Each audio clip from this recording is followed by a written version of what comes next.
Tuned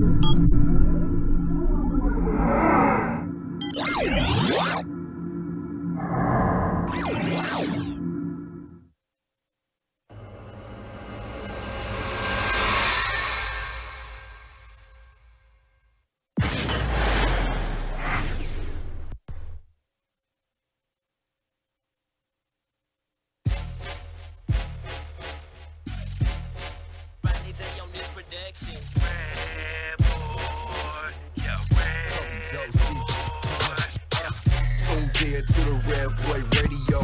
Tuned in to the Redboi Raydio. Tuned in to the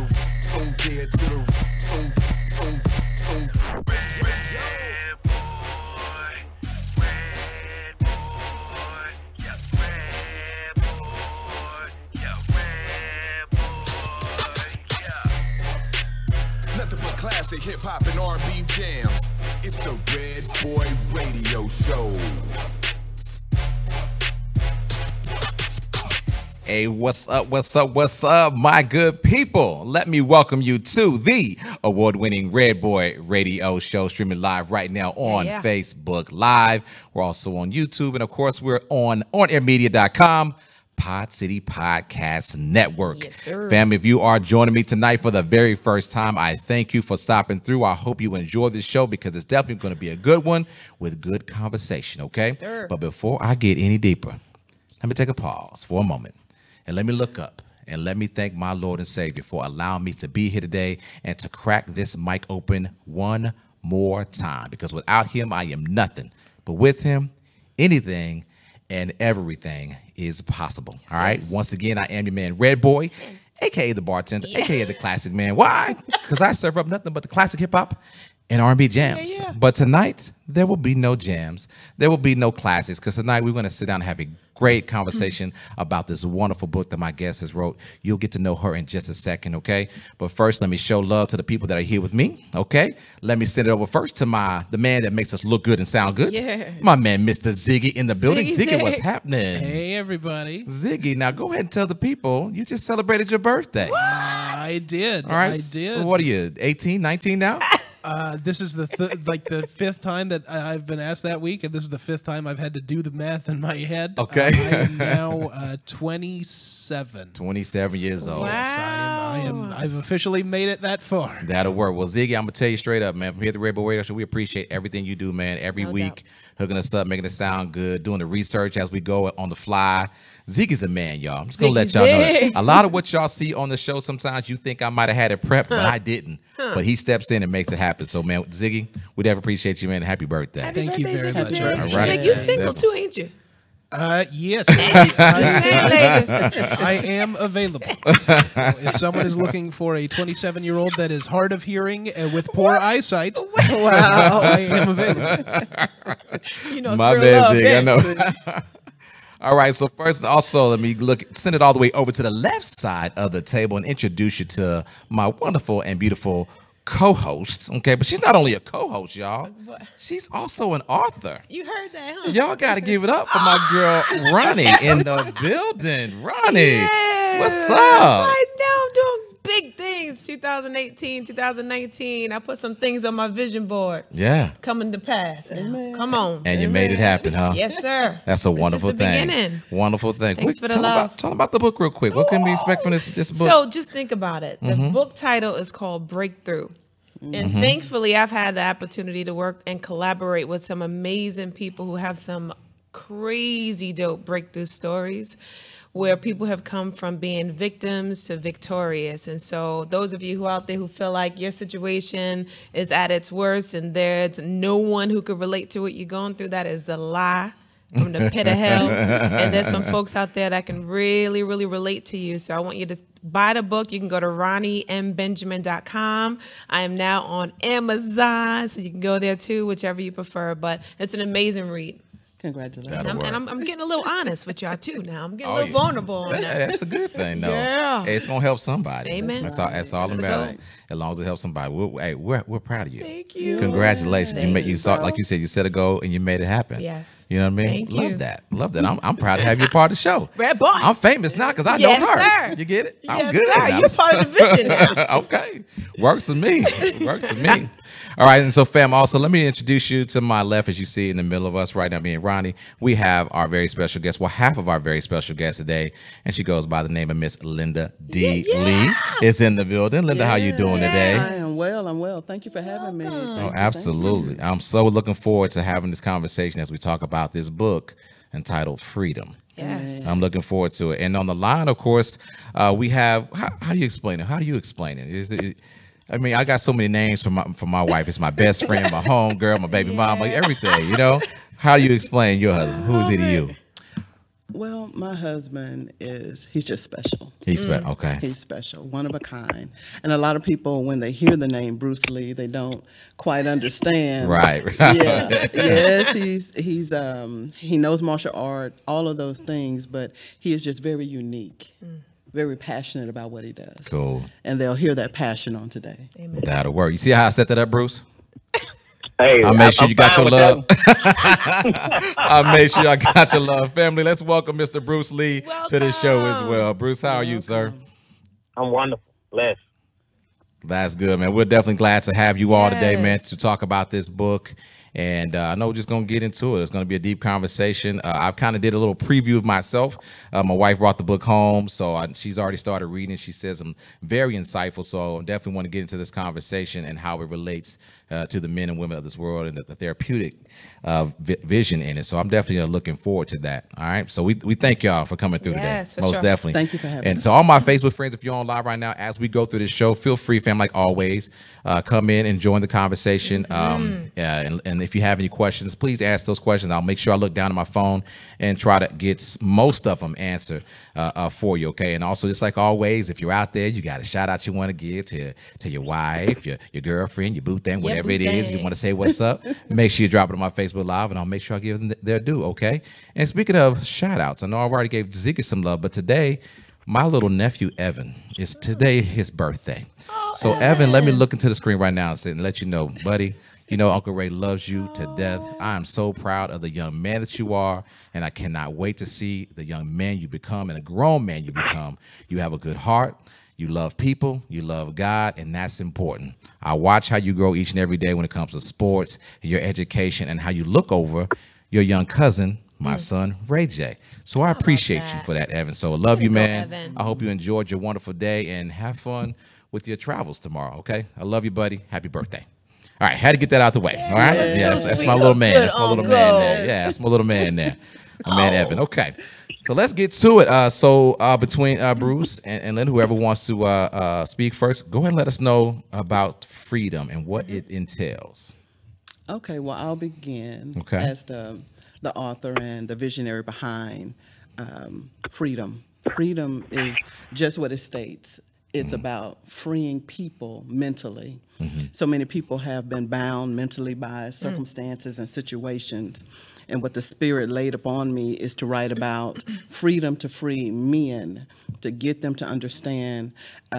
We want to deal with the myth and the stigma behind men not wanting to be good communicators, or they don't want to go to counseling. So we wanted to talk about that. And we use these two authors, my husband and my father's testimony, to help a generation. So it's just the beginning. Okay. Wow. Now that works. Now, when you say that, as far as the men and how we are fearful or whatnot, did you do any research with any men before you actually put those pen to paper, or just kind of your experience? My experiences and what the Spirit led me to do, because I knew that there was an issue with my father. Okay. I didn't know quite what it was. So in that research, and then examining the situation with my husband and his family as well, this is what the Spirit showed me. A lot of men, women too, but he wanted me to address men because men are the headship. Okay. And since they are the leaders in the house, he wanted me to address it. There are priests They're our protector. They're our providers. But then also, if they're fearful or scared to address or get some help that's needed from some situations from their past, there's an area that still needs to be touched by God. So he wants to expose those things to men, especially because they're the leaders. Got it. Powerful. Yeah, Bruce, you want to add anything to that? I think it's so important that it's as men, because we have a tendency, we have to be strong and kind of man up. But if you look at biblically stating, God, he provides certain things for us, and providing a counselor, a therapist, or a psychologist, there's nothing wrong with that. And I know he wants us to have somebody that you feel free to talk to, a good friend that you can confide in. And as men, we have a tendency, I tell folks, we do three things. It's fight, flight, or freeze, 3 F's. A lot of, and it may not be physically fighting, but it could be just, arguing, cussing, fussing. And flight could be just, running away from different situations, not facing them. Freeze meaning kind of you just shutting down. And it's so important as people that we have to work on our communications to build a better bond amongst each other. Right, and I get that, because I understand that even me being a man as well, it does get tough, because you want to make sure that no one looks at you once you start telling your story or sharing your story. You don't want to be looked upon as weak. That's right. They say that's a weakness per se. Even with my son now, him being 5 years old, he's going to have his moments where he's sad. He's going to cry a little bit, and there's sometimes I tell him, "Hey, stop the crying," but I also got to remind him, "Daddy don't mind you crying. It's okay to cry." Because we're taught so much, don't cry, because it means you're weak and you're vulnerable. No, cry. Let it out. Let it out. Because if you got to have it, because that's how I know you. If you do let it out, I know you got compassion for others. Yes, That's how big it is for me. So I'll always not completely encourage him to bawl out, but at least say it's okay to shed those tears, son. It's okay, but just don't try to use them against me. Right. That's what I tell him all the time. Don't whine too much, because it ain't gonna change nothing. I told you couldn't have that cookie. You ain't gonna get that cookie. Okay. Right. I think it's important to tell men that it's okay to cry, yes, but it's all right to understand, first of all, why are you crying? Why are you so emotionally wrapped into that situation? Let's talk it through instead of bottling it up. Yeah. There's power when you talk it through. And that's the other thing that we're addressing in the book, because so many men have been taught. So now we're going back to traditional things. They've been taught, you don't cry, you don't do this, you don't do that. It's a sign of weakness, or it shows you're inferior. And they bottle it up inside to where it stays bottled up, or it stays suppressed, and then it comes up at the most inopportune moment, or it doesn't come up, or they act it out in different ways. So it could turn into abuse. It could turn into more psychological problems. So the book was written to help men, especially, get the help that they need when they feel they need it. Don't feel ashamed. Yeah. Don't feel embarrassed. It doesn't make you weak. It doesn't mean that you're inferior to anyone. It means that you are human, you have feelings, and they need to be addressed, and it helps you communicate better at home. So that's one reason. And also, if I can just add real quick, dealing with freedom, my father, who wasn't able to be here today, his testimony is in the book. And this is something that happened to him. Okay. Because he had a memory that was suppressed inside of him since 1947. He didn't even remember that something had happened to him. So he suppressed it, forgot about it, and then married. And everything after that, he was just going through motions, thinking that he was really effective, when actually sometimes some of those decisions were ineffective because he wasn't fully in all of his right mind, per se. Wow. I read that chapter and I was blown away, because, and I want you to share a little bit more about that experience, but you brought up a good point of how you can suppress a memory for so long and you think you're going through life as normal, but you are literally disabling yourself from moving forward into the next chapter of your life. There may be some things that you're supposed to do here on earth, but because you are bottled down with those past memories, you can't even move forward. You can't move forward. And my father was stagnated in many different ways. And my husband will touch on this as well. You're stagnated, and then when you move into different areas of occupation, like we talked earlier about being in the military, well, my father was in the military, but then you're still going through the motions, and because you haven't dealt with the first situation, another situation presents itself. And since he was young and he had been gang raped and didn't even realize it until he read my book, In Bed with a Snake, that unlocked, God used my book to unlock that memory. And then my husband, he has a similar testimony dealing with his father. So we have to deal with our emotions. It helps us lead and guide our families.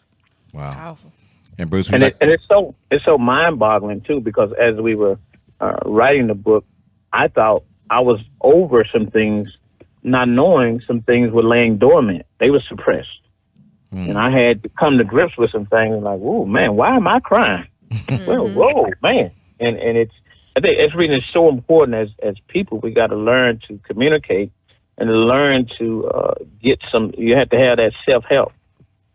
Yeah, absolutely. I can get that, and I can actually understand that. If I'm to be real and transparent as well, I find it tough at times because there are a lot of things that happened in my past that I actually didn't realize until I actually spoke to somebody that I was holding back as well. You know, certain memories that just was sitting there and didn't even realize until when I start talking about it. And I go, oh, that did happen to me. I was living in that shelter.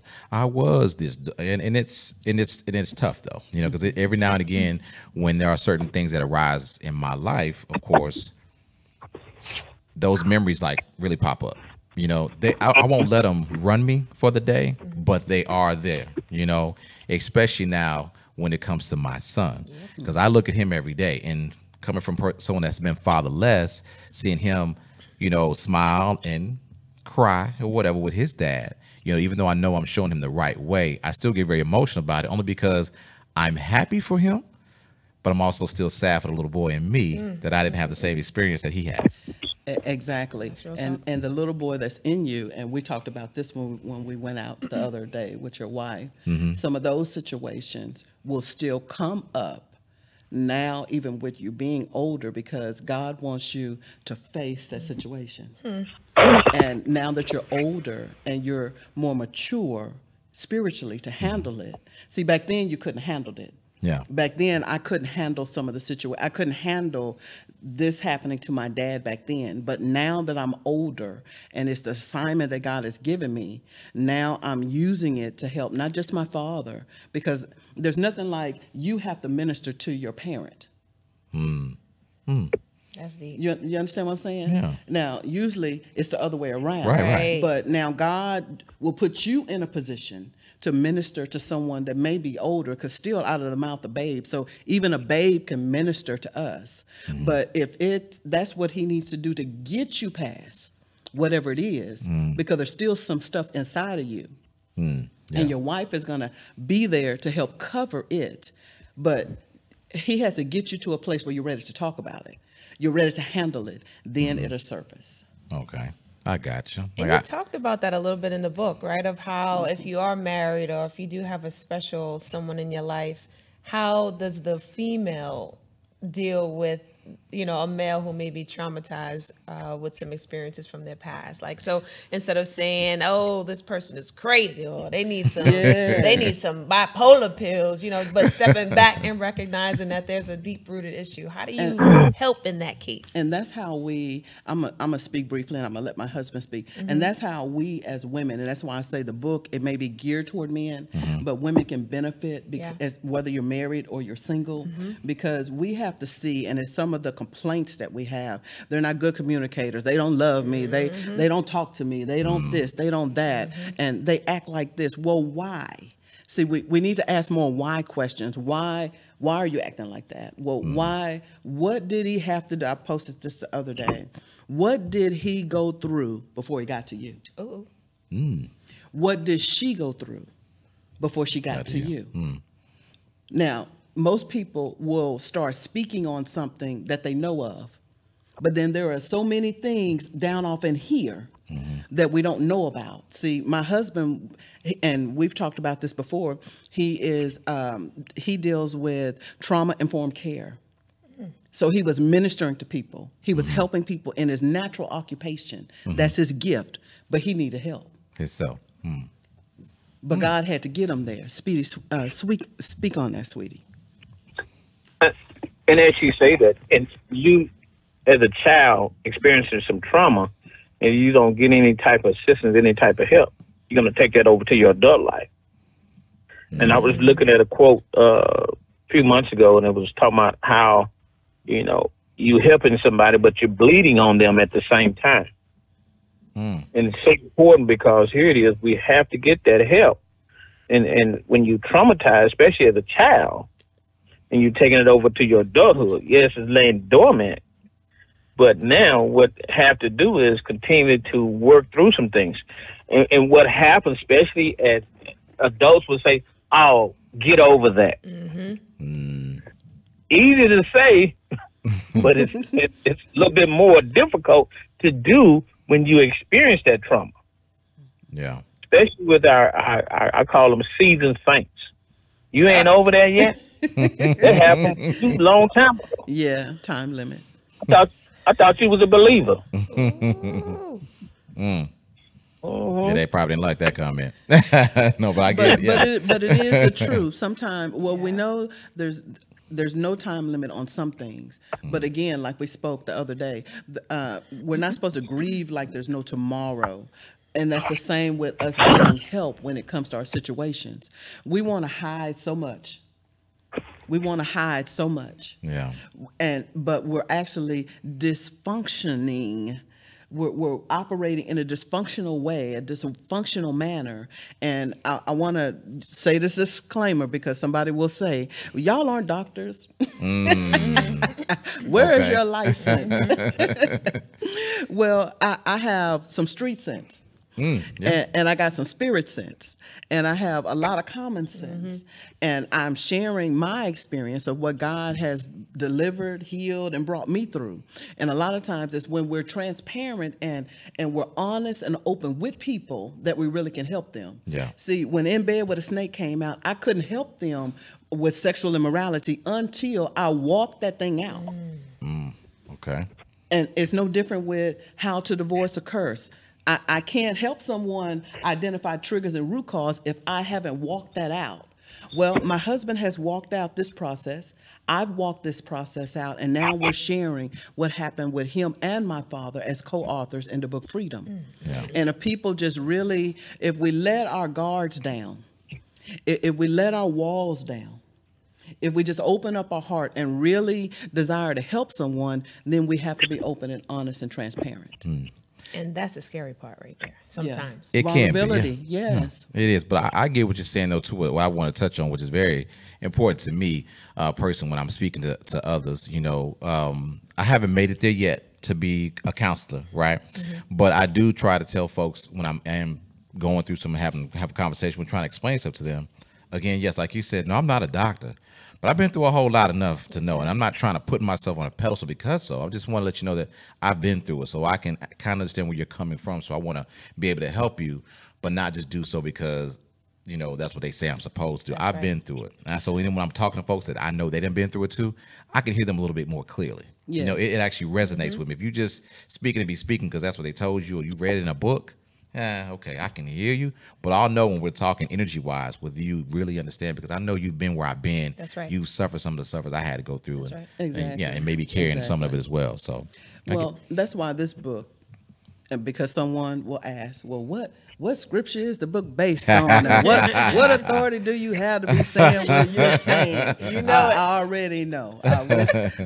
People went there with In Bed with a Snake, so pretty much each book is based off of a scripture. And all of them still come back to Revelations 12 and 11 that lets us know that we are overcomers by the blood of the Lamb and the word of our testimony. So it's two-part. It's not just the blood. Yeah. It's and the word of our testimony. So now I'm on a mission to talk to and to help people. If you're not an overcomer, I want you to become an overcomer with your testimony, which means now I need to go back to the book that God gave me before that and help you identify triggers and root causes so that you know this is a trigger or you know this is a root cause. And when we get to the bottom of those situations, then we really can help people. Gotcha. Definitely. And I would say, let me ask you then, so how do you think that, I know the book will definitely help, but how do you think we as men, as we continue to raise our princes and our kings per se, how do we kind of, break that line to where, because like I said, the way I grew up, it is don't cry. You got to be tough. You got to be me. You got to stand up for yours. You got to do all these things. And, it never really taught me as far as from a male standpoint, the vulnerability. I had to learn that, on my own. So how do you think as we move forward in the future, how do you think we can actually like break that line to where when our kids are growing, it becomes their normal now to be that way? That's good. Well, I'm gonna let my husband take the lead, and then I'm gonna come in behind. Yes, ma'am. I think one of the biggest things is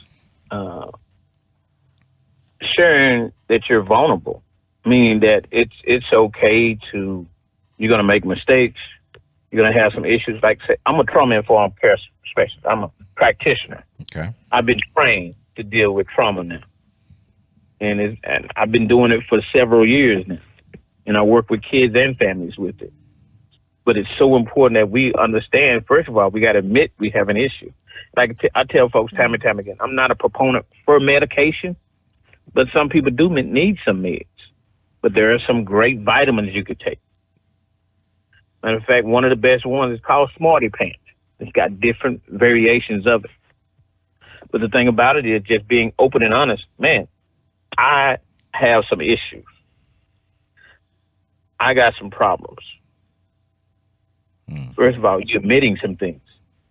Now I need to see about, hey, let me go, even if I talk to my pastor, let me, I have my job, let me get my EAP program, let me see about trying to get maybe anywhere from 4 to 6 counseling sessions or whatever it may be, for as I can sit down and start opening up that I could be able to share some things. That's good. Yeah. That's good. But also wanted to add that one thing that we can do to help this generation, again, like he mentioned, is transparency. I think if we spend more time, it's good to put them in extracurricular activities, but I think schedule some good quality communication time with this next generation. We got them doing a lot of things. We got them going to choir rehearsal, they're going to dance rehearsal, they're going to school plays, they're going to a lot of things, but how much of that time are we actually pouring into them to share our experiences, to share how this will help you, this is what I went through as a young child, this is how I came through, and then do you have any questions? That's great, sweetie. See, because and I always tell parents 45 minutes a day. yes. Sit at the dinner table. We don't sit at the dinner table no more. Talk to them. You run out of something to say, the grass is green, the sky is blue. Hey, how was your day? Man, let me tell you about my day. We need to do that on a daily basis. Then when it comes to the hard conversation, it's going to be easy because you develop a communication line with your kids. But if you only communicate with them when you're taking them to these different extracurricular activities, you're never spending any quality time at home other than buying them some new shoes or a new movie or something like that. Okay. Yeah. Then you're missing opportunities to pour off into them real situations. That's right. See, spiritually, yes, they're getting fed at church. But there is still something missing in the next generation, and we didn't get it. So, and we keep saying we don't want to end up like our parents. But then what are we doing to add that extra nugget in to what we already know was the problem? They didn't spend time with us. They didn't teach us. They didn't train us. So now is your opportunity to do that. Yep, turn that So TV you off. can't, yeah, you can't substitute. You can't use that as babysitting tools anymore. These kids are smarter. They're more educated. They're more knowledgeable. They know more things than we do. Right. So you have to plan, schedule it, take out some of the other stuff, and just sit down and have those conversations. Yep. Teach them back to the basic stuff. Yeah, and I'll be honest, as a parent, I find it, and I get exactly what you're saying, because I do take time to try to explain some things to my son. I know he's 5 now, but as he gets older, we're going to be talking about a whole lot more things and kind of give him some insight about daddy's past, so we can have an understanding of why I am the way I am, Yes. let alone me and my wife, we worked our tails off, to give him exactly what we didn't per se. Yes. But I don't want him to ever forget where we came from, and that where we are right now, we are blessed, but there's always some that are less fortunate than us. So that's always a daily task. But the point I wanted to make was very hard for me is, when we talk about the technology that's out there for the kids. You got the TV, they got iPads. They're in school now with iPads and so forth. So I don't always particularly, we take it away from him at times, when he's eating and stuff, when we really have to have a conversation. But at the same time, it's sometimes I wrestle with it because I know he's learning so much on that thing, and that things that educational wise. I'm going to teach him. I'm like you said, that street sense and that common sense. right. I'm going to teach him that. But those things are there, so it's a struggle sometimes taking away from at different times, because I can tell that is, whether we like it or not, being at our ages that we are, that's their future. They won't know anything outside of what an iPad is. They don't even know what a notepad is at this time. You see what I'm saying? It is, So but is that we can't negate the responsibility Yep. of allowing technology to replace Right. some simple parenting. Not saying you're not parenting. I'm just saying, in some people's cases, if they can just give the kid whatever for them to go away. Oh yeah. That's Right. that's their answer. We have to get back to allowing regular social skills to be Yes. developed in these children. Yep. And that has nothing to do with technology. Some of them don't know how to hold a regular conversation. Tell it. They're smart. They know all about the computers. They know all of that, but simple basic stuff they don't know. And that plays a part, to me, in parenting, to where that's where we come back and start sowing into the next generation. That's right. Gotcha. So that they can know how to function when they leave home. I love that. I'm raising an 11-year-old girl, and I'm raising a 19-year-old boy.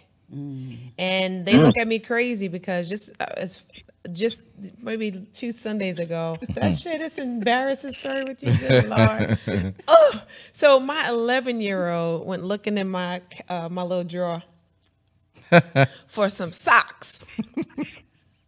And my baby found some of my personal items, therefore opening up a whole new dialogue, right? Yeah. And you heard me, Bruce. That's right. And so I had to explain to my daughter why I had these personal items tucked away in my private place, because her perception was that, these personal items were associated with bad women. And so here it is. She's thinking that her mom is bad. Now her whole image of me is tarnished. And instead of her reaching out to me, maybe she would have talked to one of her friends and told her friends what she saw, and then the whole situation would have gone haywire. Right. But I took this as an opportunity to teach. Yes. And her and I sat down for 3 long hours, and we just chatted it up. And it was Yes. important too, because I had to show her that there's no category that is off limits when it comes to our conversations. You can That's talk to good. me about what happens in school, what your girlfriends got going on, and what boy they like and who you like. Well, guess what? We're going to talk about the whole shebang, including sex, including what's going on with your body, including what's going on with mom and dad, and why we're living in separate houses, the whole 9 yards. And you know why that is so good? It's good because when she gets in a situation that she can't handle, or someone tries something against her will, or she feels violated, now she knows she has a safe zone and can right. come to you and speak. That's right. So that's good. That's That's right. really, really good. And that's the Yeah. way it's supposed to be. I agree. I work in a lot of schools around the Tarrant County area, and a lot of kids call me Uncle Lee. And I get calls from parents asking me to have the talk with them. I'm like, The talk. you know, I'm not the parent. So it's, and I explain to parents time and time again, you develop that at a young age. Kids are at their smartest from 0 to 4 years old. They're considered geniuses at that age. Now, what happens when they start turning 5 and on, that's up to us to continue their education. And I always tell parents, they're the first educator. Teachers are the secondary ones. But we failed as parents to teach our kids. Bruce, you better tell it. And that's so true, because they'll have the influences from the world, which the individuals may not have the same moral standards you have. Right. Yeah. They may not have your wisdom. They may not have those are, I'm going to get real, because thankfully I have a relationship with God. So the person may not even know God. Yeah. They may not know what principles I stand on. And so that's who you want teaching your child. Think about that. Yeah. But that's real and that's true. And that's exactly what happens. Yeah, I hear you. Hey, family, if y'all are out there and you're just now joining us, of course, we are talking to Mr. Bruce and Linda Lee. We are talking about this brand new book called Freedom. Of course, we'll be here for the next hour and a half or so having this conversation. If you're with us and you're enjoying this conversation, please feel free to share with your friends. We want them to join it as well. You never know who it might help, who may need to hear this, and who may have a question that needs to be answered at this time. That's okay, right. so make sure y'all do that for us. Real quick, though, I want to go and show some love to our girl, Cheryl. She has an event coming up called The Power of Laughter that heals the soul. It is going down, let me see, January 4th and January 5th at 7:30 at the Black Academy of Arts and Letters. And of course, the guest host, she has Mr. Big Husky. All right, she has comedian Fred Thomas, and of course, it will be hosted by Mr. Michael Prince. Yeah, my soul But the brother. main headliner will be Mr. Comedian A Train. So y'all make sure you see it on the screen. Make sure you go and get your tickets. They're $50 and they're available at Ticketmaster. Okay, make sure y'all look that up. It's The Power of Laughter that Heals the Soul. It's brought to you by Williamson Media Group. So make sure y'all do that. Show some love to our girl Cheryl. Y'all have seen her on the show before. We definitely gonna have her back sometime because she definitely has a wonderful message to share as well. So yeah, she's all that and then some. And you know what's so cool? The proceeds from that event go to support the nonprofit organization that Cheryl is leading called Soul Reborn. And what I love about Soul Reborn, and y'all go out there and search, this is truly a 501c3 where they help women who may have been, I don't know, maybe they're escaping domestic violence. Maybe they were incarcerated. And Cheryl's Soul Reborn nonprofit organization are going to show these women how to change their story and make their message, make their mess basically a message, and how to profit from their story, which is powerful because they'll learn things like leadership. They'll learn about public speaking. They'll learn how to budget. Entrepreneurship. How do you budget money? How do you manage money when you've been incarcerated for the majority of your life? Have you thought about that? People in transition. Yeah. So you got to support that. Definitely. Thanks for the love. Cool. No, absolutely. So look, I want to get back to what we were talking about earlier when it comes to the children portion of it all, because I'm just throwing this out there because I know when I said, you don't want to take too many things away and kind of let him learn on his own. Yeah. The other part of that is, and like I said, I'm going to be real transparent about this, is the fact that it's hard for me to the extent as that the way I look at it for myself. I grew up in a household with nothing but violence. That's all I saw almost every day of my life, where it got to the point where waking up in the morning was scary because you had no idea what was going to happen that day. Is it my mother going to be gone, or is it one of us? It's going to be gone. So I had to basically grow up, if you will, at an early age, to the point now that if we sit here and talk about it, I rarely remember my childhood. Anything in my 14 to 15 years old, I can give you the memory. Anything prior to that, I remember going to Chuck E. Cheese one time. And that's about it. It's not a whole lot to it. So I say that to bring us back to what I was talking about earlier. I think I find it more difficult to me because to me, regardless of how it is, whether he's got his electronics, whether he doesn't, whether we're hanging out or not, to me, what was my normal will never be his. So I get satisfaction in knowing that regardless of what it is, he will never have to live through that pain. When he wakes up in the morning, he don't have no worry about, violence or anything.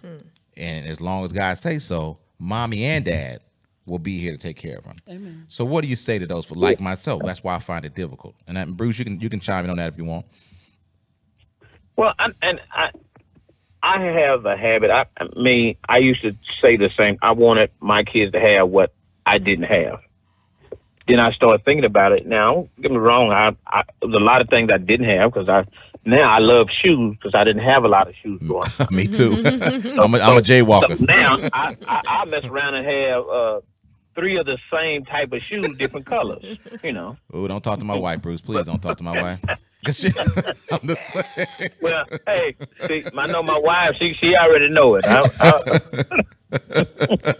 That's But, right. but I think it's not a bad thing to give some things to your kids, but I think we have to do it it's like I look at parents, I go to some schools and folks waiting in line, they fighting to give their kids some $400 J's. You know, don't get me wrong, I like Michael Jordan, but you know, it's hard for me to go buy a pair of Gators. Right. Or talking about a pair of Jordans for $400. You know, and I think sometimes we put some perspective on buying things for our kids a little bit beyond some things.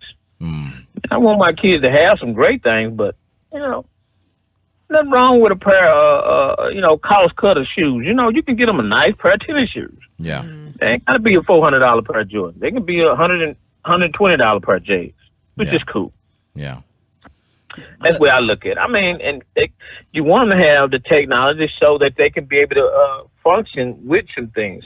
But I think you want to be able to have access to their computers because they got all these accesses now that you can have, or you can be able to have this child watch on their phones and their tablets. Yeah. Because I work with runaway teens and human trafficking also.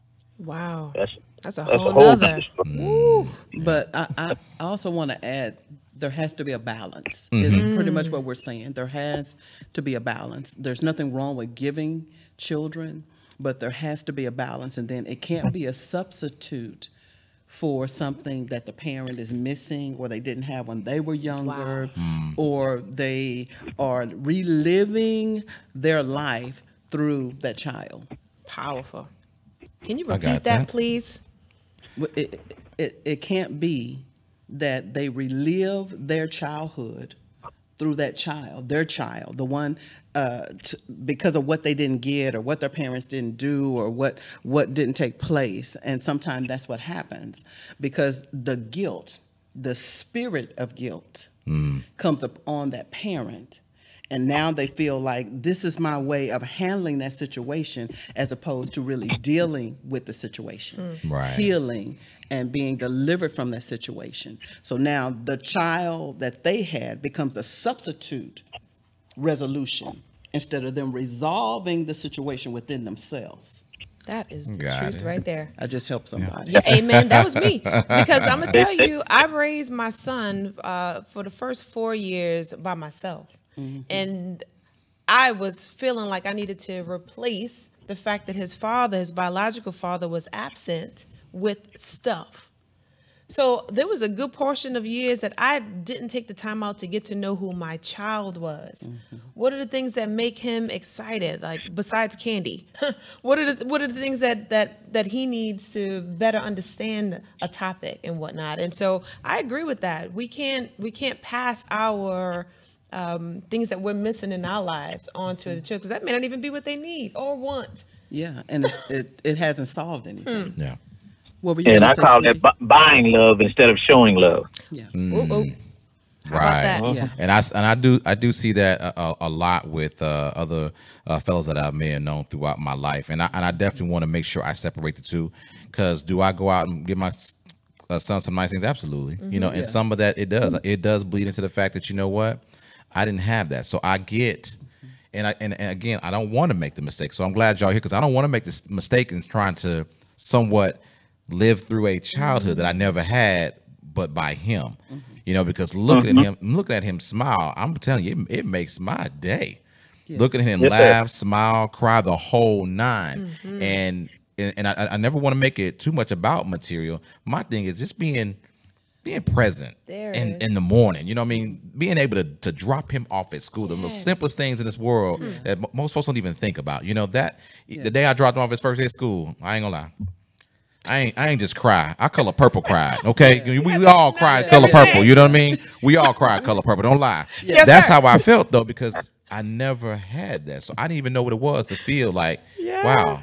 Yeah. Daddy's dropping me off at school today. Okay, You know, now think about what you just That's said. real. You said that you said a lot, but the latter part of what you said is you felt good about it because it was something you never had, right? Yeah. which means that there's still something inside of you Oh yeah. that still is tied to what you didn't have or what you didn't get or you didn't receive from back then, Deep. And and I'll it's coming up. yeah. Oh, and I think it's gonna come up a lot because we've got 13 years. Hey. You know, and I say 13. I hope I'm strong enough to let him leave, because this is my only one. I'm not doing this again. That's my only child, and I thank God. And as much as me and my wife talked, and I know she wanted a little girl, I think I just prayed a little bit harder than her because God knows my soul. I wanted that little boy only, and again, not just because, but because I knew that would make me feel so much better inside if I could just have a boy, and not just the boy itself. The fact that when I'm gone, my legacy, that last name is carried on, you know, because I knew we were only going to do this one time. So that it was very, very important to me. So I'm listening to you and I hear you. And that's what I'm very hoping and praying for, that, you know, that's not what I'm relating to. But he's my joy, regardless of how we look at it. Him and my wife, both, they're my joy. And it's just, I hope I don't get too trapped in trying to give him too much, which, you know, we talk. Me and my wife, we talk, don't give him too much. Try not to give him this. Then she'll give him something and I'll tell her, hey, back up. I'll give him something. She got to tell me, "Hey, back up." You know, it's a battle every day. But I get that only because I want him to see that, you know, not through the gifts, not through the material, just see love. Period. Yes, sir. You know, the simple stuff. Yep. The simple things. So I get that. This is a good conversation. I'm loving this. So because I know there's probably a lot of fellas out there that may be listening that they might struggle with the same thing too. Yeah. You know, who knows? I don't know, but there's also those, and I say this, and I said this on the show before, that even if you may or may not be a father per se, or in position to be so, when you see a young man, father him anyway. I mean, that's you know what I mean. And not trying to take his father's place, but set the example, so that when they do get older, they'll be able to recognize what it is. To this day, I can tell y'all right now, truthfully, my grandfather on my father's side, we spent time together, but not a whole lot of time together. I only saw him when we went to go visit to Louisiana, but seeing him in spurts, and I'm talking about maybe a few days during the summertime, maybe a couple months, depending on what year it was. Seeing him in spurts, even those few moments, that growing up to me was the first definition of what a man looked like. The way he treated my grandmother, and so I picked up on that. So during my trials, while I was going through, through hell, seeing him sparked it for me. Yeah, like I knew exactly where I wanted to be when I got older. I knew exactly what type of man I wanted to be, because he loved on my grandmother, but he also, still, as grown as they were, he loved on his kids. That's powerful. And that's what set it up for me. So, and I think that's why my husband gives so much to a lot of the children that he ministers to, whether on the job or outside of the job. Because a lot of them, well, some never had a father figure, never had a male figure, let alone a father figure, but a male figure in their life. So there's been no example, even for me, because you can have parents in the home and you still feel like you're not connected, or there's still something missing. So I think that's why he loves the children that God has given him, and he does what he can for them. Good. Oh, yeah. Yeah. Now, you said something that color purple cry. Yeah. Now, that's something for a man to say now. Yeah. That is something now. That is. Why do you say that, Bruce? Well, because I mean, now we on radio. You Facebook Live. You on all these other different ones. For a man to really man up and say, "Hey, I color purple cry." That makes you, man. It's like, you know, you are dealing with some things now. It's coming out. Yeah, I've always said at the beginning of the course, you know, if you don't cry on God's trying to tell you something wrong with you. I always tell you that you got to get that out at least one time. I don't care how many times, because that's that movie when it come on TV. You're gonna sit there and watch it, even though you've seen it 10,000 times. You're gonna sit there and watch it. I watch it.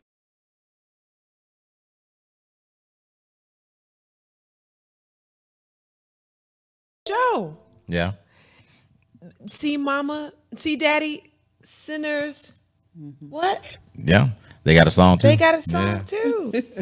Gotta That's love it. powerful. But I like that we've been talking about the children. I think that's powerful. I think that's a good place for us to focus on.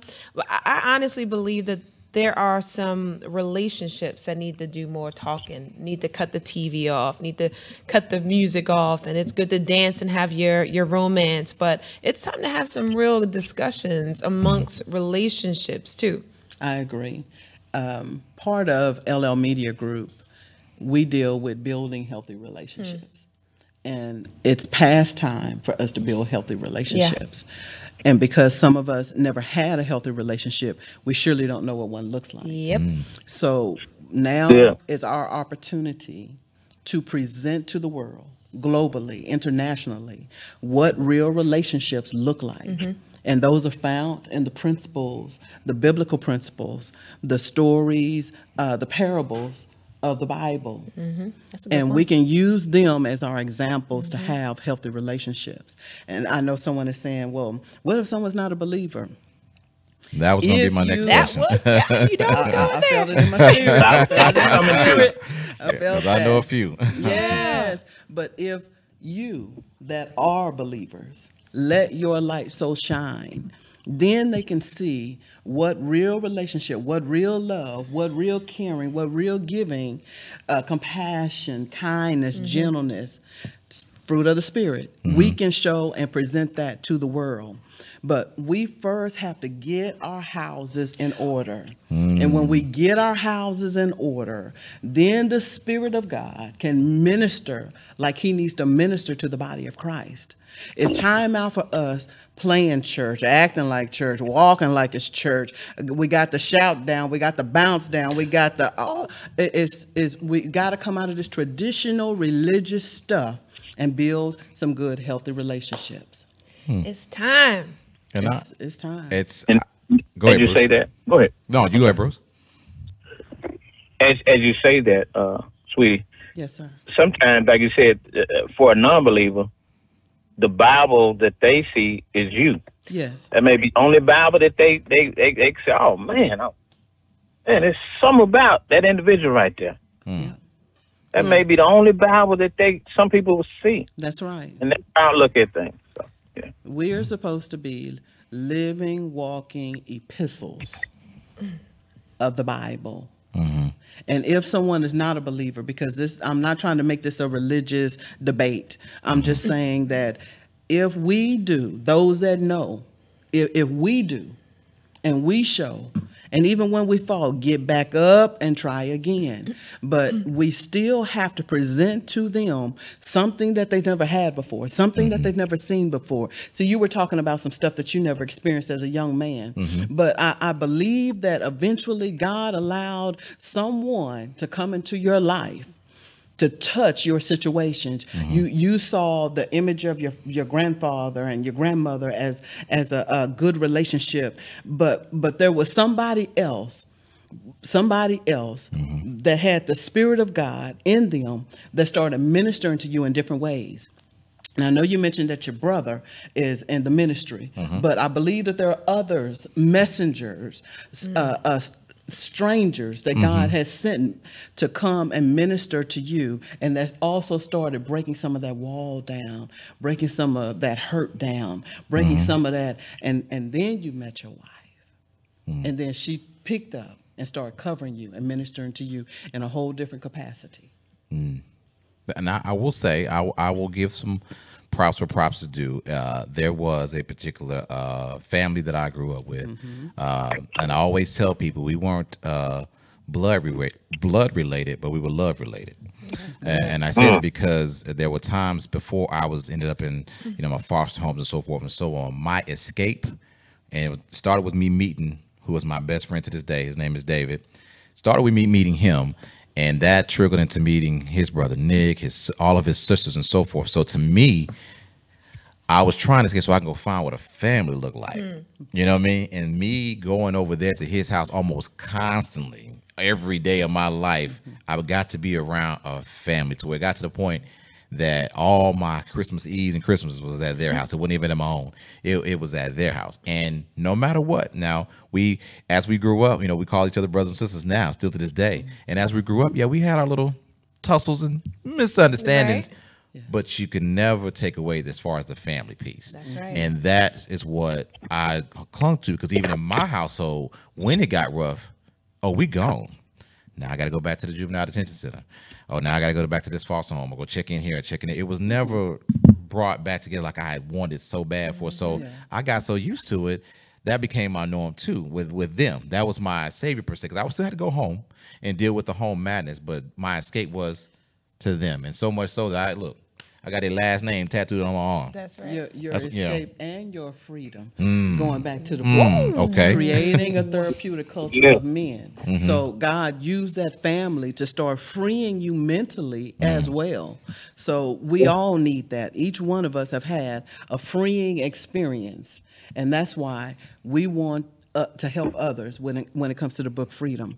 My husband's story, his father, penitentiary situation, murder mystery in Fort Worth, my father's 70-year secret, being gang raped. So how many other men, how many other women have been walking around all this time, have been going through the motions 60, 70, 80 years, and they're still bound mentally. So we want to free people. Yeah. And I'm thankful to God that family helped free you, start showing the love, start letting you let people in. Because if you went through everything that you went through, you were closed up. You were tight, because all you knew was violence. All you knew was angry, dark stuff. Then the light came. There it is. I could dig And that was your freedom. I could dig And that. freed you. Yeah, and that's the kids included. I mean, they still to this day they call me, even again when I blow up, they call me Uncle Ray, so I treat them as such. And I think now that I look back, that being around those kids also prepared me to be a father, because Absolutely. again I didn't really know. So I get that. All right, so those of y'all on Facebook, we thank y'all so much for joining us today. We got much more show to go. Of course, we're getting ready to kick off the second hour. But before we do, we want to show this important PSA. And I will let Miss Linda set it up for you. Then we'll take a look at it, and then we'll talk about it on the other side. Amen. Amen. So tell us what it's about again. Okay, the PSA is called Stop the Genocide, and it is a extension of my book, In Bed with a Snake. But even before God allowed me to really start writing and getting deep off into all of that, he showed me that we, as a body of Christ, we are creating some of our own genocide with HIV, AIDS, and with some of the sexual immorality. So what he had me do was do a quick PSA, public service announcement to the body of Christ to help us understand. I want you to know that we can turn a simple situation, because it starts out with just a simple situation, a simple date, and it mirrors some things that happened to me. A simple situation. And it turned bad. I don't want to give it all away. And then she ended up dying from a mistake that someone made when they violated her. Again, this is all tied to my testimony. All right. Stop the genocide. All right, so y'all will check this out. Once again, we will talk about it on the other side. All right, y'all keep it locked. It's your man Redboi. It's your girl, Ronnie. It's the Redboi Radio Show.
How could you do this? How would this make you feel? Your body should be lying here. My daughter is dead because of you. A date rape? Preyed on her weakness. You earned her trust, and you took her virginity. It's your fault she's no longer with me. With all the information that we have, and you knew you had it, and to take it upon yourself to take another life, that was my daughter. You had no right. You had no right to do what you did. Statistics say that every 9 minutes someone is infected with AIDS and HIV. 1 out of 3 people are carrying it right now. 300 million people are walking this earth with AIDS and HIV, and we have information. We gotta do something about this. This is my daughter. What if it were yours? What if this was your child? Dead by a senseless disease, dead by a senseless act. And for us to remain ignorant, we should do something about it. How can we stop this genocide? How can we stop these senseless deaths? What can we do to prevent this from ever happening again? We gotta get back to the basics. We gotta get back to the fundamentals. We gotta teach abstinence. We got to teach purity. We got to tell them that there's a better way. Stop the genocide. Stop the genocide. Teach abstinence. Purity is the only way to go. Somebody tell me. I'll never see my little girl. What am I supposed to do? It shouldn't have happened this way. We need to teach abstinence. We've got to teach purity. I may not have saved this life. I may not have been able to save my daughter. But maybe we can save yours. Maybe we can save our youth. Stop the genocide. Stop the genocide. Stop the genocide. We should stop the genocide. It's someone else to do it. And if we don't do it, it'll never get done. Stop the genocide.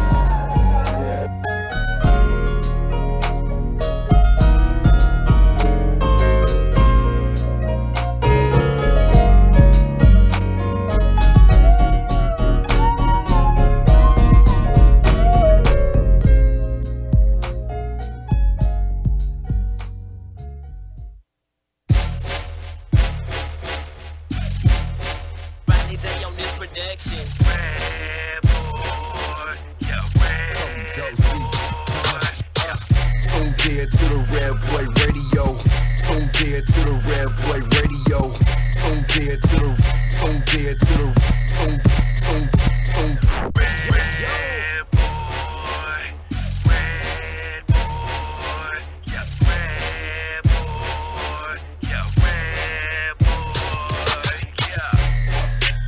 Nothing but classic hip hop and R&B jams. It's the Redboi Radio Show.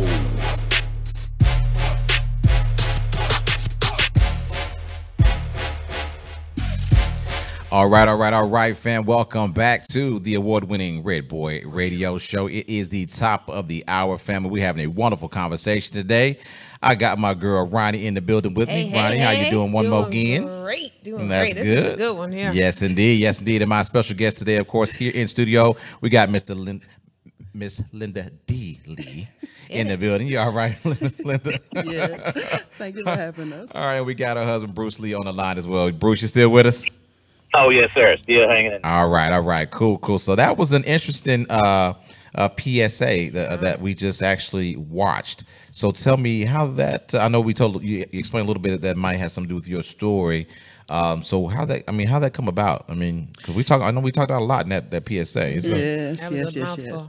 I tried to put some situations that transpired in my life in the PSA to make it as real and genuine as possible. So some people that have read In Bed with a Snake know that I was raped when I was in high school by 2 classmates. But even before then, I was fondled by a bus driver. So I wanted to put bits and pieces of what I experienced and walked through to give some encouragement to others. But also I wanted to touch on a situation in my first marriage where my husband left my son and I for another man. Now, it's something that we don't talk about, but it does happen, men and women being on the down low. But I wanted, because HIV/AIDS has been on the rise in the African American community for so long, we just put a Band-Aid on it, but not many people speak regarding it. Well, because I walked through some of that experience with my first husband, my son's father. I wanted to include that, but I wanted people to understand also regarding date rape. A lot of our daughters and sons are being violated when they go off to school. So I wanted that to be a situation wherein it'll get someone to think you need to check on your child. So again, some of the experiences, I just wanted it to be as real as possible. Now, although we know that medications now preserve the life of some of those that have AIDS, but I still wanted the young lady to pass away because I wanted the father to be able to eulogize her and speak from his heart and get us to see that everyone does not survive. They don't walk away from this situation. So we went through a lot to bring in a real casket and all of those things to make it as real as possible. Wow. That's powerful. It is. It was very, very powerful to see. And I'm sorry to hear you went through what you went through Yeah. growing up.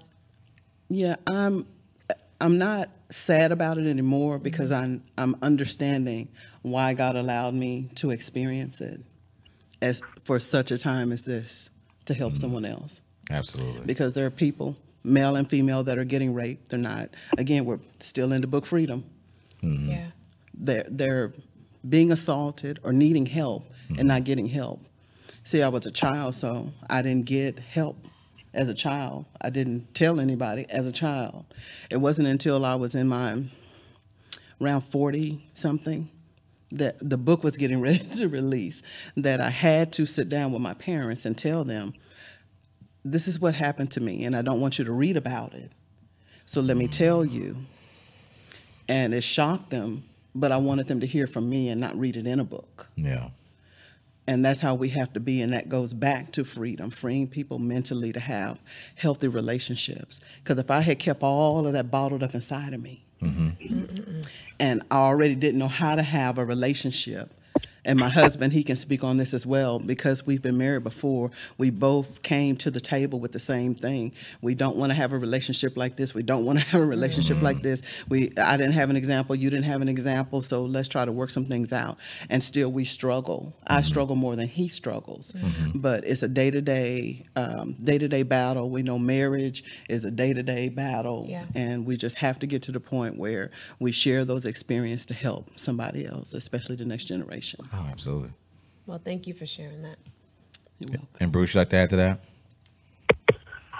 I think it's so important that as two people, because you come together as one, but you're still two individual people. Right. And where you got to be able to communicate. I call it agree to disagree, because no two people always agree. And where you want to have a common ground where, hey, they have one saying, I guess, a happy wife, happy life. Right. But that and it also goes both ways too. So yeah. Yeah. And, Well, yes, sir. I got that question because I find this very, very interesting. We're going to talk about this. One thing that I cherish the most, and no, I'm not trying to be racial or anything, but I enjoy Black love. I just do. It's the way I'm built. Okay. So listen to this right now. I'm very happy about hearing about this Black love because I'm curious to want to hear from both of y'all. How did this come together? Because This is not something we will hear every day. Everybody, every time we're online, you know, and I'm not making fun of nobody, so don't take it the wrong way. Don't send me no letters, okay? But every time we online, you see it coming from both sides, men and women. Oh, God, when you gonna send me this guy? He got to look like this. He got to look like that. And please let him have a job. Please let him have no outside kids. All this other. We want it to be perfect, but we had two imperfect people come together, and now y'all are building your legacy now with these books and teaching other people. So I'm just curious, how did this come together? Sweetie, you want to start or you want me to start? Go ahead. Go ahead. Okay. Well, first, let me dispel the myth. Okay. Let me dispel the myth. Let me start there. There are no perfect people when it comes to marital situations. The Bible says the two become one, which means there's a becoming. I'm not talking about Michelle Obama. I'm talking about no, for real. There's a becoming stage in a person's life when they marry. They become one, which means becoming. There's a process to it. It just doesn't happen. Yes, something happens at the altar, but the process of really becoming a real relationship, a real marriage, is something that you walk through on a daily basis. And it changes from time to time because you're supposed to evolve or move from glory to glory. So you still shouldn't be the same when you get married if you're walking the walk out. So it's a process, and sometimes you fail, sometimes everything is fine. You just pick yourself up and you start all over again and you try again. You don't get me wrong. There are times when I wanted to give up, but I came to myself. I came to myself and got up and just started all over again. But how it came to be is I was speaking at, originally we met before we really met. Okay. Somebody had catch that. We had already been introduced to each other at a minister's, it was a round table dealing with HIV, AIDS, and some other things in the community.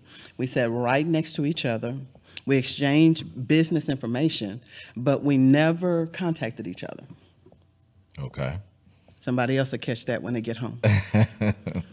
A lot of times we've already met the one that God desires for us, but because we have this infatuation or we have this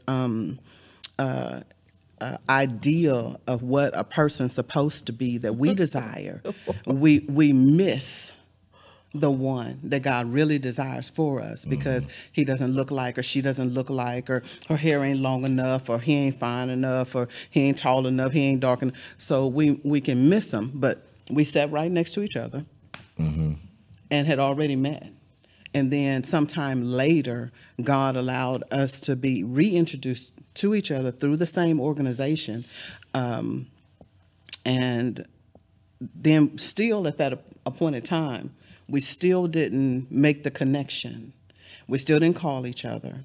And then another opportunity presented itself when I was speaking, actually at the church we ended up getting married in, that God finally allowed me to see him and him to notice me.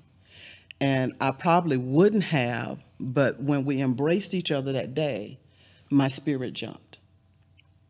Whoa. And that had never happened to me. And again, I had been in relationships before, I had been married before, and all of those things. And spirit never jumped. My flesh jumped, but not my spirit. Gotcha. Okay. That's deep. So I knew then there was something about him. So I started praying and asking God, what is it? What just happened? What was that all about? And then he allowed me to notice him. Before then, I didn't notice him. Had his number, we had met, all of those things. But it was only on that day that God took those scales off my eyes and allowed me to notice him. So then he told me to observe him. So I started observing him, and I had a lot of questions because I knew what I had already walked through. Yeah. So, and that's how that got started. But his proposal was really All right. Oh Lord, here we go. Yeah. Bruce struggle. We gotta hear that. I'm gonna let him tell that because it was really different for me, and it was I'm not gonna cry. Okay. It's all right. I'm not gonna cry. It's all right. Color purple. Because Color purple. yes. Because I had gotten uncomfortable because we had gotten so close, and it was starting to look like we had a different type of relationship. And I didn't want the appearance of evil, nor did I want the appearance of this or the appearance of that. Or so it was looking like there was more going on than there really was.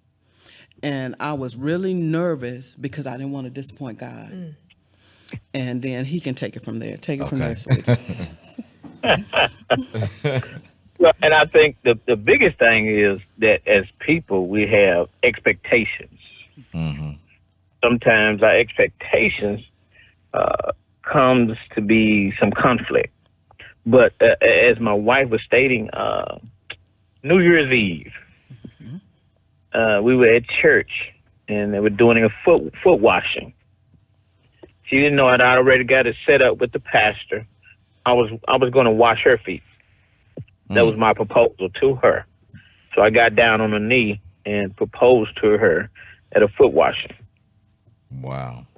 New Year's Eve. It's gonna be some brothers hating on you, Bruce, for that one. They like, come on, dog. I gotta wash her feet. No. Wow, hey, that's deep. Yes, that was How'd you know, Bruce? How'd you know that Linda was the one? Well, and as she said, her spirit jumped. Something occurred with me also. My spirit jumped. And curiosity set in. And as we started talking, we didn't go into a dating process. We went into a courtship. So there's a difference. So we kind of sit down and because we were, of age and been around and done some things and all right, hey, okay. And we were straightforward. Yeah. And that's just crazy because as I'm listening to both of y'all's recollection of it all, but it goes to a deeper thing that because you allowed yourself to hear, you allowed yourself to listen or whatever, y'all were sent to one another to, I'm not trying to, no pun intended, but set each other free. Wow. Yeah. So here's this book. I mean, you Linda, word about this, and you got your past. He has his past. And somehow y'all came together and y'all figured it out and y'all were transparent, was honest with each other, and y'all actually set each other free. But you know what? We did, but I want to help someone else. It didn't happen overnight. No. Okay. Process. It didn't happen overnight. It was a process. And there were times, because it was coming from me, what I saw, he didn't receive it. Then there were some things that he said, I didn't receive it because it was coming from him. So God had to add other elements and then mature us more spiritually and in the natural. And then we really could start really helping each other because we're just now starting to mesh just a little bit. Did you hear what I said? And it's getting ready to be 5 years. Wow. And we're just now. It took a couple of years to get some of that foolishness and all that other stuff out. And you said, and he said, and she said, and get some of that out. And now we're just now starting to kind of mesh and mix and mingle and some of those things. Wow. And that's, like I said, that's a powerful thing because, again, I would assume based on, how we grew up and how we live, and like a lot of people don't want to deal with your baggage. Yeah. Or vice versa with it when it comes to baggage. People are so ready and quick to leave or just bail out because they don't want, I got my baggage, I'm only dealing with mine. I can't deal with yours at the same time. But to see both of y'all, like you said, be transparent, spoke your words, let each other know what was going on. The fact that y'all accepted each other's baggage, if you will, and built what you have built now. That's why I love it. I love it. But then also, I don't want to mislead anybody. Okay. Because when you first get together, that's the cute stage, that puppy love. So you don't see some of that baggage. It is hidden, and then the suppressed things within you that you never dealt with. They don't necessarily see it at that time. So it's a process. God starts pulling those layers back as he starts to mature you. Then some of that stuff that you can handle then your spouse starts to cover because now it's coming to the surface. Yeah. So there were some things that I didn't know, and it didn't surface. He saw it, but I wasn't ready to receive it.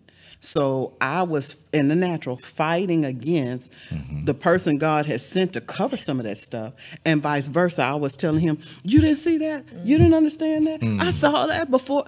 But because it was coming from me, and then the way I was saying it, I just helped somebody else. Wow. Message. He wasn't receiving it. I wasn't necessarily a nagging wife, but then again, it goes back to what does the Bible say? A soft answer turns away wrath. So there's a way that you can say something to wherein somebody receives what you have to say, whether you are married or not. Bam. Bruce, you want to touch on that? Real.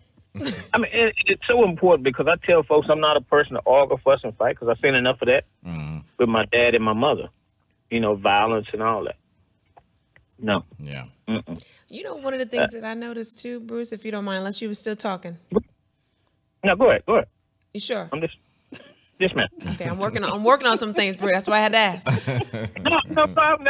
That's good, though. So one of the things that I noticed, I have been single for the past 2 years on purpose because I knew I needed to deal with some stuff.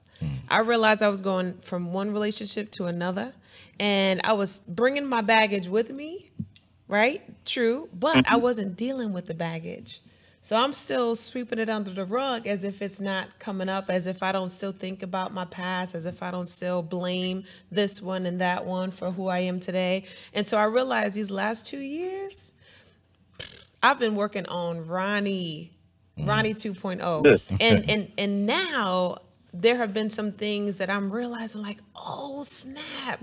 I'm this way because it's connected to what happened to me when I was 6. I'm behaving this way because of what happened to me when I was 8. Oh, I'm guarded in this area because of what happened to me in my relationship. And so I'm now connecting the dots. So when I do decide to date again, when I do decide to say yes again, I will be coming to that man. I will be coming to my mate, my life partner, in a better position. Not the same damaged goods that was familiar to me a few years back. So I want to say, although it's great when you find your soulmate and your spirit jumps, right? I definitely want to say it's important to deal with you and whatever you got going on, whether it is medicine, whether it is, like you said, reaching out to your employee assistance program, whether it's getting you a life coach, an accountability partner. Do what you have to do to get you straight first. So that way you can give to your soulmate out of your overflow and not out of a deficit. Yes. That's just what I've learned over the last 2 years. We talk about that in Freedom. the book. We want to want to make sure that men and women understand that in dealing with yourself first, or even if it's something that you don't want to deal with, if you just start to identify those things, it'll help you and it'll help the person that you're in a relationship with, because now you have your knowledge. Knowledge is power. So now you're knowledgeable of what has taken place. And then for the things that the Spirit exposes later, because He will, to get you to where He needs to get you, He will expose those things to mature you spiritually. And that's what it's about. We are in that spiritual walk. But then also in a spiritual walk, sometimes there's spiritual warfare. Yeah. And it's a pruning process also. Yes. And it makes you a better person. We don't want, I talk about that in Bed with a Snake. You never want to be in a relationship where you're going on the rebound. You're going from this relationship. You don't like what happened there. You got a divorce, or you're dating and stuff don't work out right. Okay, so let's move to the next person, next woman, next man. You haven't resolved anything over here, but now you're running over here for cover, but actually you're just exposing yourself and exposing them to some other stuff and other spirits that you brought from relationship to relationship. So you're not resolving anything. What you're doing is you're creating a whirlwind effect that is going to end up destroying someone if you don't deal with those situations. So it's good before you marry, and that's something I'm dealing with in another subject matter. Before you do. Don't. There are some things you just don't need to do. And one of them is rebounding. I talk about it in Bed with a Snake. We touch on it a little bit in the book Freedom. Rebounding from relationship to relationship is not good for anyone. It's better to deal with yourself and other situations before you say I do, as opposed to after you say I do, because they don't know what's going on. Mm-hmm. They don't know why you're acting out of that situation, or why you're living out that situation, and you're making them pay for it. Yep. Wow. Yep. I was afraid of being alone. I think that's why a lot of people find it so fast to rebound and jump into one relationship after another. You get, for me, I'm gonna speak about Ronnie. I was afraid to be by myself. You know, I found comfort with being in a companionship, comfort in being married, and I did not have any examples of marriage growing up. So in my mind, I had this ideal image of what it would be like to be a wife, what I expect my husband to be. Right? I was in my fantasy land hard. But reality hit. Yeah, that Cliff and Claire syndrome. That's what I call it. What'd you call it? Cliff and Claire syndrome. Because we grew up with Bill Cosby. Yeah. So I called it Cliff and That's Claire real syndrome. talk right there. That's what we expected, yeah. And But see, I that's had Little beauty. House on the Prairie. Oh, yeah, Laura Ingalls. Yes. Okay. I wanted that white picket fence and all that That's stuff. real. Yes. But I realized that there's a lot of good stuff in your singleness. Yes. It's not worth running from. It's actually a beautiful process It that will happen when is. you get to know who you are. That's your preparation season. Preparation to spend more time with God, Yeah. preparation for what's to come, preparation for your purpose, Yeah. and to walk all those things out. Not necessarily for a mate Yes. if you're not ready. That's right. Too many people are marrying and I know somebody gonna get mad at me, I'm sorry, but I gotta tell the truth. Too many people are marrying and they're not ready. I know that's They're, right. they're just not ready. They're doing it for the wrong reason, and That's that's right. what I mean by not being ready. They're marrying because they don't want to be by themselves. Not you, but I'm No, just that was saying true. in general. They're marrying because they want money. They're marrying because of materialistic things. They're marrying because they need a place to stay. They're marrying. So we have to get to the point where we take marriage seriously, and that's going to free some people. Marriage is a serious situation. It's ministry. It's not just marrying to be with someone. Marriage is ministry. God brings you together for a ministry assignment for His glory, and that's for the believers. But and I'm guilty as well. I rebound. I did all of that stuff. I had that lonely spirit, all of that. But when you start walking in the power and authority that God has given you, you take marriage and the assignments that He gives you seriously. Yep. It's to benefit the body of Christ. Yeah. Word up. And when you start, I have a little phrase. I tell folks, I love me some me. I love me some me. Yeah. When you start loving you, Yes. Yeah. all that, yeah. Yes. Makes it a Yes. whole Gotta lot know myself easier. First, yes. Yeah. I went through those same thing. I met my wife years ago. Like you said, we met, real quickly. It was like back in, I want to say it was 95, 96. Okay. But I didn't get to know her until 2007. We both went our separate ways. Right. She was married and everything else. And then, but yeah, and kind of what you said too, that 2000 we met, we went to the, I think it was, she was supposed to go to lunch with my sister. My sister bailed on, she called me and said, hey, you free? I'm down the street. You want to come grab lunch real quick? I said, okay, cool. And I'm telling you right now, it wasn't until that day at midnight, I realized I done spent the whole day with this woman. And I done missed my favorite team play football. The Oklahoma Sooners was playing Texas. So your I don't spirit miss, jumped. yes, I don't miss, yeah. My spirit did a whole lot of things to miss that game. I mean, Oklahoma, Texas, I don't never miss that game. See? But I found myself hanging out with her all day. Yeah, and that's all she wrote. Yeah, But it's serious. yeah. It's serious. It's serious. Yes, it is. Yes, That's it why is. I teach on courting Yes. and not dating. And reason being is dating is not in the Bible. And I know it's an easy out for people, and I know I'm gonna make someone else mad. It's an easy out for people, but it's not biblical. It's not scriptural. There's nothing in the Bible that talks about dating. We get the principle of espousal from Joseph and Mary, and we're to take the principles, the doctrines of the Bible, and walk them out in the earth realm to help people. But if we keep thinking, and somebody wants to know, I can hear it right now. Somebody wants to know, well, what's the difference in dating and courting? Well, the difference is dating is open. You can date whoever you want. You can date 5, 10, 15, 20 people if you want. You can have a different person every day, so it's open. But courting is committed. There's a serious commitment that comes with courting. You know he's serious. Yeah. You know he means business. You know he's not playing. He wants to court you because he has seen the light and he knows that you're the one for him. But when you open date, you can have somebody every night. And you can't get mad at them, which women tend to do. You just saw me last night. Right, got that face. But who is this calling you on your phone? Well, you're dating. You have an open relationship. He's not obligated to just see you. Message. Wow. See, it's a different way to spin it. It's good. Yeah. That is You good. That's just how you dropped got to the look at nugget it. on the people. Yeah. That's real It's talk commitment. right Commitment. Somebody finna stop dating today. Well, but you can't get mad at somebody when there's no commitment. Right. True.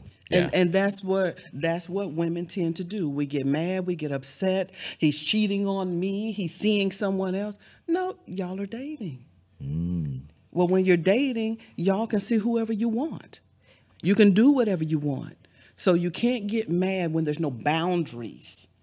And that's what courting does. It has a permanent boundary where y'all have discussed it, you came to an agreement, and you now both feel in your heart and in your soul, this is the person for me. So I'm going to dedicate this time to getting to know them and spend this time with them, and not sleeping together. Now let me help you right there as well. Since we own the subject. It's not about shacking. It's not about sleeping together. It's not about sharing your goods. It's not about, I got to expose see, if you got to expose your flesh to get a man or a woman, now we're talking about a whole different spirit. We're talking about something totally different. And that's sometimes what happens when you date. You feel obligated.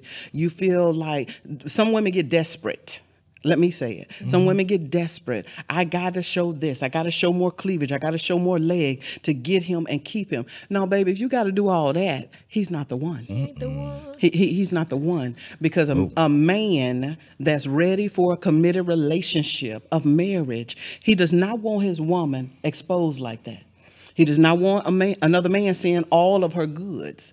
He wants something to keep quiet and soft to itself. Now, Miss Linda done shut down Instagram and Facebook with y'all taking these pictures with these filters now. Y'all heard what she said. Look, don't get mad now. It's the truth. I mean, it's just the truth. And that's why I am on a mission to bring purity back, to bring holiness back. We have got to get back to some basic things. We're just doing too much and calling it ministry. I get it. And I don't, look, man, I'm going to tell y'all this fella from a fella. The reality for me is, and this is back in my day when I was dating, if you will, correct this. It's like, for real though, a real strong man does not want a woman that they don't have to work for. I'm just keeping it real. I never wanted anything in my life that I didn't have to work for. And definitely with a woman, I want to at least know that there's a challenge for me to get to it. If you already shown me, oh, you can have this, then it's only going to last for so long. Because I already knew before I even spoke 2 words to you what I was going to be able to do. I need that chance. That's right. That's good. That ain't marriage material. You get to cook it overnight. Right. True that. That's true. So true. People don't realize that though, but that's what it is. Oh, definitely a message. And sometimes you don't even have to. And let me say this because I know somebody's gonna be mad at me. You're already mad now, so let me just go and say it. And I don't mean no harm. I don't want to offend anybody, but we just have to be open and honest about this. You don't, a man just like you said, but he still wants something that's hidden.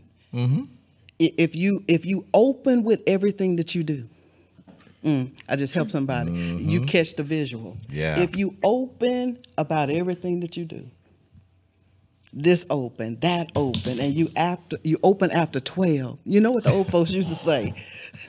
Come on now. You can't make it that easy. And you can't be that easy. I know, been there, done that.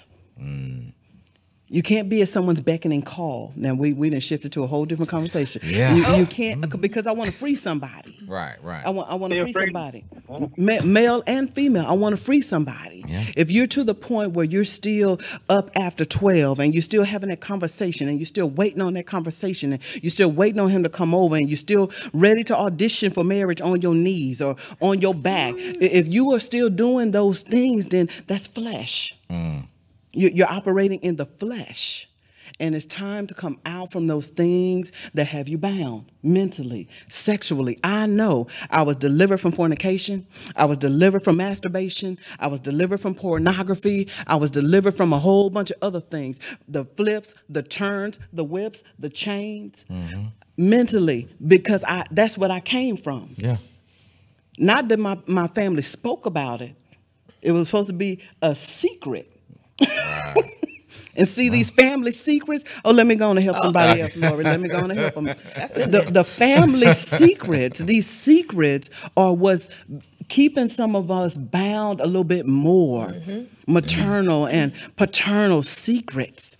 Thinking nobody knows. But actually, kids see, kids mimic, kids mirror what they see their parents do. Yeah.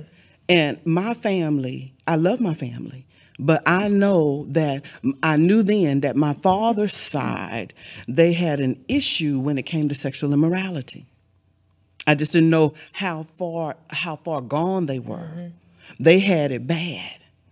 And I got that seed. And then my son got that seed. So we had to break that generational curse of sexual immorality off the family. I broke it off from myself to my father. And then God, because my father asked me one day, and it's in the book, I don't know why I'm still here. I don't know why God still has me here. I'm tired. I'm ready to go. He was giving up on life. And I told him, I said, Daddy, let me take my hat off. I'm not your daughter. Let me minister to you. If God still has you here right now at your age, there's something else he needs you to do. There's an assignment you need to complete before he sends you home. And he didn't understand, but he's starting to understand now. And that's why I say we have to get from up under some of these religious spirits, religious teaching, and some of these other things, and really get serious about the things of God and understand what's taking place in our house. A lot of people need to just open up the doors of their house, open up the windows, and have a spiritual cleansing and get all of that foolishness, get all of that sexual stuff, get all them toys, get all them whips, get all those chains, those vibrators, all of that stuff out of their house. Because it's just spirits that are lingering. And that's what's going to free some of them that are still bound with sexual things. Wow. We took it there, fam. And I did throw him away.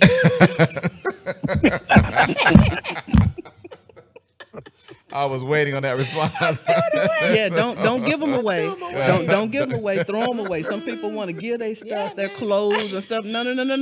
I threw them suckers Throw the stuff away. Oh, Burn man. that stuff. Get those spirits out of your house. Yes. Wow.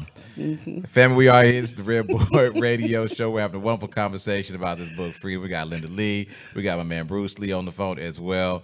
Fam, if you are here in the Dallas-Fort Worth area, let me remind you about my girl, Miss Cheryl Williamson Media Group presents. Yes. They got a show coming up called The Power of Laughter Heals the Soul. Yes. They got a couple comedians are going to be in the building. It's going to be hosted by Mr. Michael Prince. And two of the comedians that are going to be featuring is Big Husky. And, of course, everybody should know Fred Thomas. If you don't follow him on Facebook, you need to follow him. He's very, very funny. Hilarious. And, of course, the headliner will be comedian A-Train. All right, it's The Power of Laughter Heals the Soul. It's going down January 4th and January 5th at the Black Academy of Arts and Letters at 7:30 p.m. Word. Make sure you go to Ticketmaster, get your tickets at $50 a piece. I know that you'll enjoy yourself because it's not only laughter, there's some education in there as well. Yeah. Amen. So I encourage everybody to go get those tickets and support our girl Cheryl because she is all that and then some. Yes, she is. She's changing lives, and we sure appreciate her for that.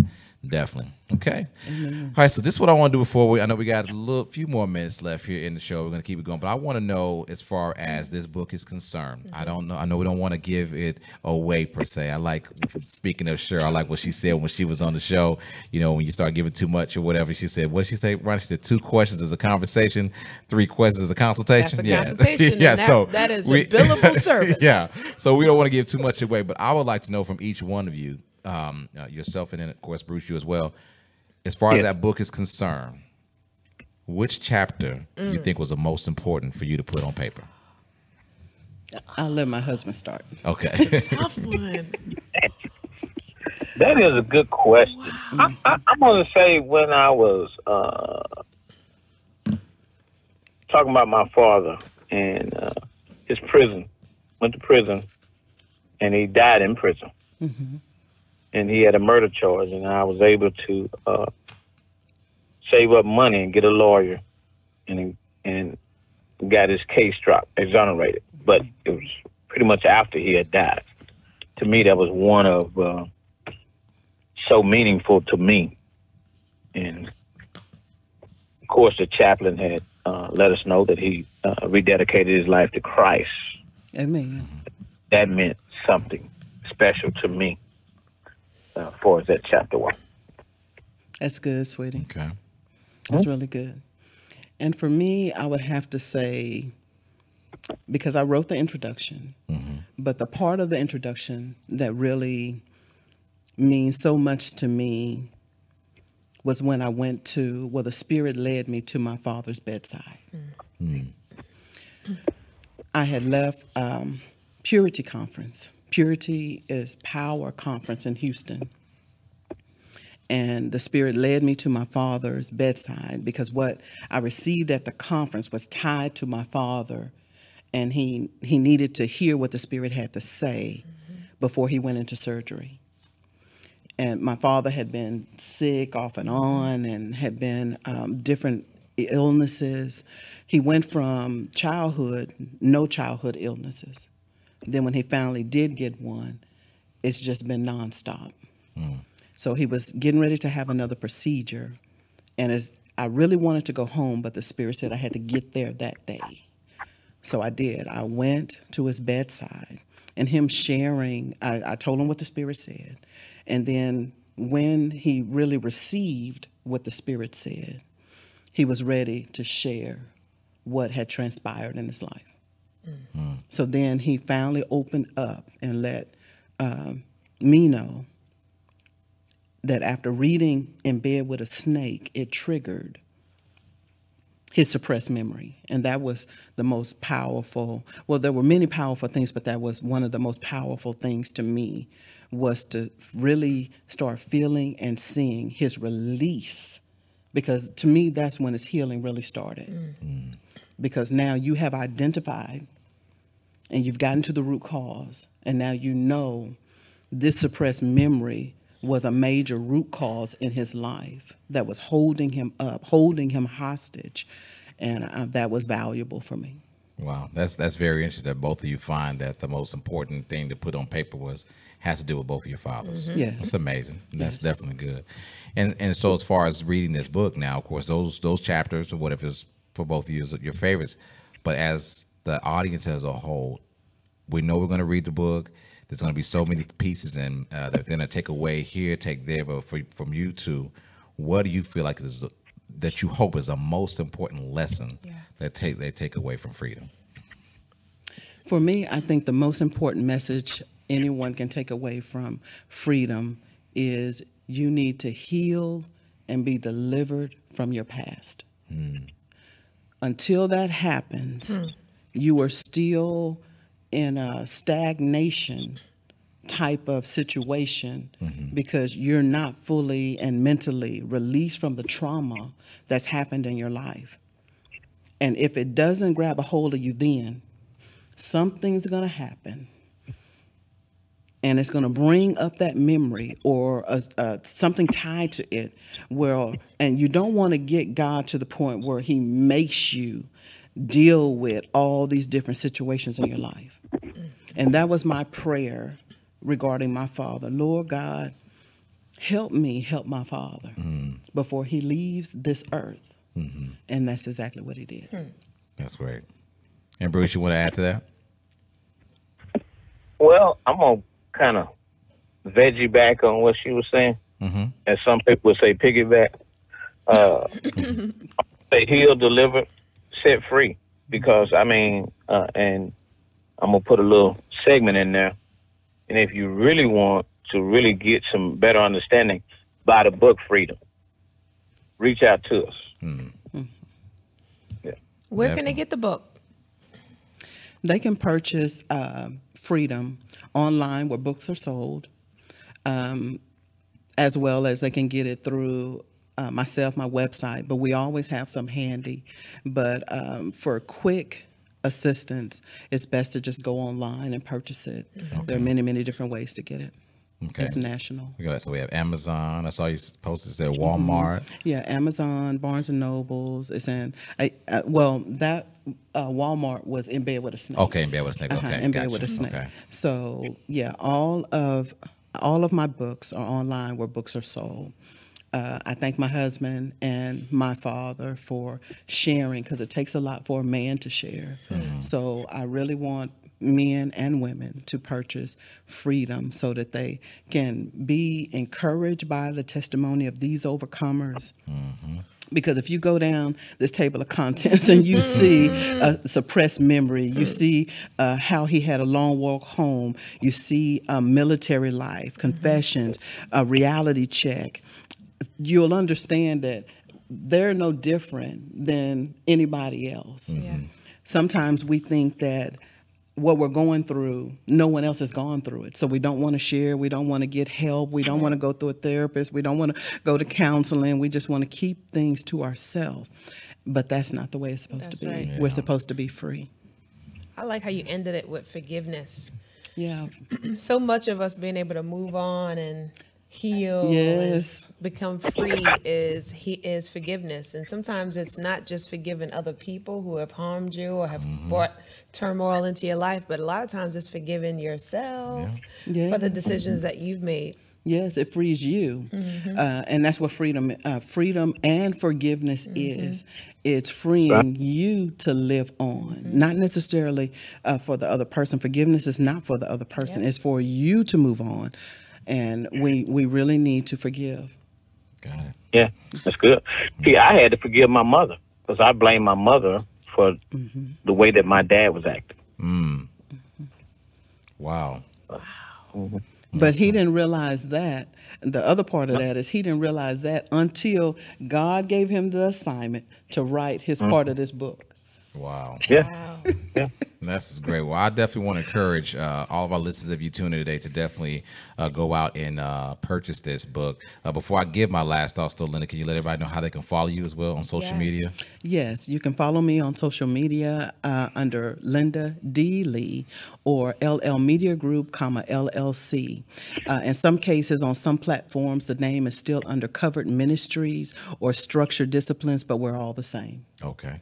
And Bruce, how we can reach you on social media? You can reach me at Melvin Lee on Facebook. Okay. You're not on the gram, huh? No. We got to get you on the gram now. We ain't feeling the gram? Okay. He's getting there. I got you. One step at a time. One step at a time. I got you. One step at a time. I got you. It's a process. It's a process. I got you. All right. Well, definitely let me say thank you to both of you for coming on today and Thank sharing you this for with us. And I'm encouraged, of course, and I'm hoping others out there that listen, they're encouraged by the show. And if you are, please go out and purchase this book and read it, especially and be honest with yourself. Like I had to be honest with myself about a lot of things that I'm still dealing with. So I'm definitely going to read the book, and hopefully it turns that light bulb inside of me, so I'll make sure I'm not doing anything wrong when it comes to my son and so forth. So I definitely pray that you received it. Now, we're on the show every other Thursday, of course, and I know, and I'm looking down. I'm looking down on my timeline here. I say, hey, this is an important message that need to go out. But a lot of times when you start speaking that truth, people log off. I see you, and that's fine. I'm not throwing any shade, but I am, but we'll be back to our show that you're used to seeing at the beginning of the year. But I definitely want to do something very important. It's important that we got to pause and get away from all the fun that we do have and do something important. Touch somebody, touch a life or something, because somebody needs it, especially right now. There's somebody going home tonight that's still dealing with some stuff. Yes. So they won't even be able to go home and enjoy the holidays. That's right. And the spirit of Exactly. suicide. That's the next step. They might be taking their own life because of some things. So I thought it was very important, especially around the holidays, to give you guys this message. So I thank y'all so much for doing that for us. And again, I pray that somebody out there heard it, listened to it, and you received it, and you're going to apply it. And I hope that you share this post as well.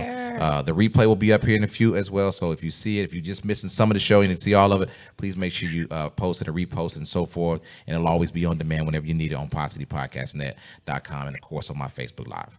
So, again, I thank y'all all. Ronnie, got anything before we go out? Yeah, I love the real conversations. I think it's always powerful to have fun and find a balance. But these are the conversations that we are not having enough of.